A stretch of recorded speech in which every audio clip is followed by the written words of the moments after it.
Welcome back to Market on Close. I'm Marley, Kayden here in Chicago alongside Sam Vadas at the New York Stock Exchange. We'll close out our show how we always do with some final thoughts on the session today and the week overall. U.S. consumer prices rose by 0.3% in September, by 3% year over year, slightly hotter than the prior month, but a bit below the expectations. Gasoline prices jumped, though, about 4.1% for the month, driving much of that increase we saw in the month, while housing costs were notably soft. At the same time, tariffs are starting to show up in prices for imported goods like apparel and furniture, pointing to potential inflation risks. Now, the timing of this is critical for the Federal Reserve ahead of their FOMC meeting. These readings support expectations for a rate cut next week, but the delayed data pipeline due to the government shutdown could make further policy decisions more challenging. That's what we're hearing from our guests. Also, IBM and AMD both hit all-time highs today on a report that AMD can utilize IBM's chips to run certain quantum computing algorithms. Now, what does this mean? Quantum computers use what are known as qubits to tackle problems that would take conventional computers thousands of years to track. The issue is that qubits are prone to errors that can quickly overwhelm the useful computing work of a quantum chip.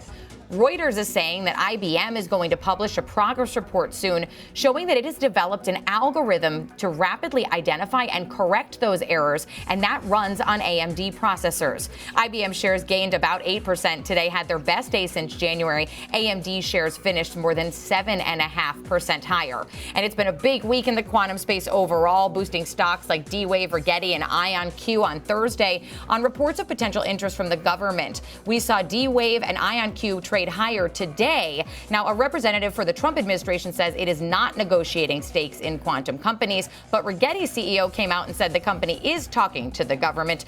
Shares of Rigetti did close slightly lower today, though. Sam, what caught your eye during today or this week's session? Well, it's been interesting. It's not the happiest note to sort of end the week on, but we've been tracking reports today about layoffs at some major companies. Target saying it's cutting 1,800 corporate jobs, or 8% of its corporate workforce, including 1,000 employee layoffs and 800 jobs that will no longer be filled. And it comes as the company has, of course, been trying to make a comeback from sluggish sales and inventory challenges.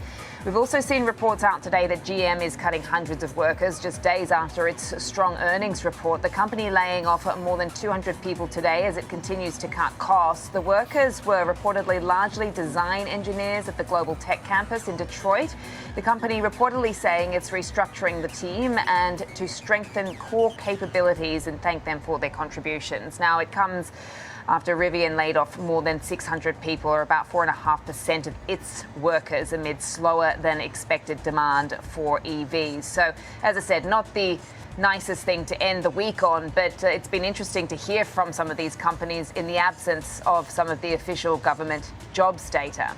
Yeah, and certainly in that on the heels of Meta acknowledging it's going to lay off 600 people in its AI unit. So not alone in those stories. But as far as next week, I sort of hinted at, what we're all watching, the FOMC meeting starting on Tuesday with that potential rate cut announcement set for Wednesday. That cut essentially priced in already about 97% right now on the FedWatch tool. But Powell's tone will be closely watched for any dovish or hawkish leanings at all. And as we highlighted earlier in the show, we have some big names reporting next week. We have Alphabet, Amazon, Meta, Microsoft, Boeing, United Health, UPS, Visa, Verizon, CVS, Caterpillar, Eli Lilly. Those are just the ones that I can think of off the top of my head, Sam. And on Thursday, we'll have an extended show to make sure we cover Apple and Amazon's earnings. We'll have an extra half hour here on Market on Close. But lots going on next week. What are you keeping an eye on?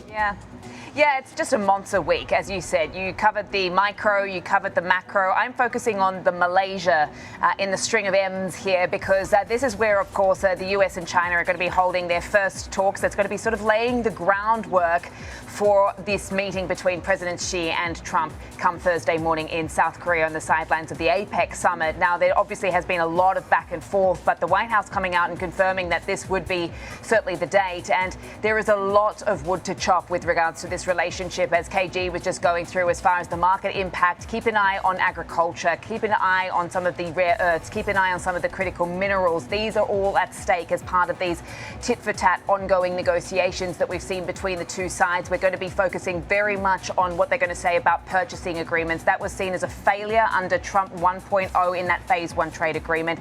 Look at the fentanyl, what they agree on that, and particularly around the rare earths. And then there's the other part of the story, which is TikTok. What are they going to say about that too? I mean, there is just so much at stake here, but at least these two presidents are going to be hopefully meeting on the other side of the world. Will give us some indication as to whether we do continue to see at least a way to manage any further escalation between the world's two biggest economies right now, Marley. Absolutely. We'll have a lot of headlines to cover next week, but we'll be here with all of them. That is going to do it for us on Market on Close today.